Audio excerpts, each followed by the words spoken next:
Els adolescents i també joves estan acostumats a viure envoltats de fotografies, però no tots saben interpretar-les en profunditat. Un estudi ara ha analitzat les competències d'educació visual de prop de 2.000 joves d'entre 12 i 19 anys i ha conclòs que els falta comprensió i una mirada més crítica. Què està passant aquí? Un noi acaba de sortir d'una operació. Què ens diu això? Miren les fotografies del concurs de fotoperiodisme World Press Photo al CCCB, però no tots saben interpretar-les. Algunes eren més difícils que altres. Jo sé que havia entès que l'havien operat perquè es veia. Cada persona ho interpreta de manera diferent. Pareix que és intel·ligència artificial, però no ho és. Han estudiat que a una bona part dels joves els falta educació visual. L'educació visual és la capacitat de fer, de circular i d'interpretar imatges de manera crítica i autònoma. Les fotografies mostren sempre la realitat de manera indiscutible.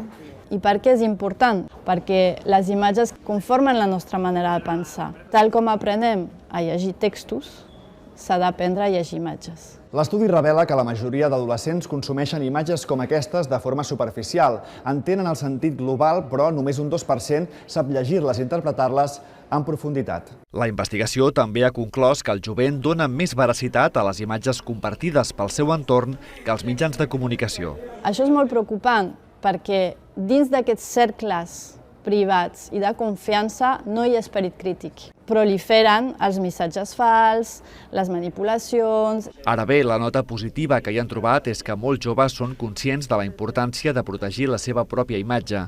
Només un 15% comparteix fotografies a les xarxes de manera pública. Jo tinc dues comptes i una és pública però no pujo res i una altra és privada que és on estan les meves amigues i poca gent més. Cal passar del paradigma de la protecció i de l'alerta al paradigma de la formació perquè puguin agafar la fotografia com una eina potent que és a l'hora de construir missatges i relats i a l'hora d'entendre també el món en el que viuen. Miquel Sabe, TV3, Barcelona.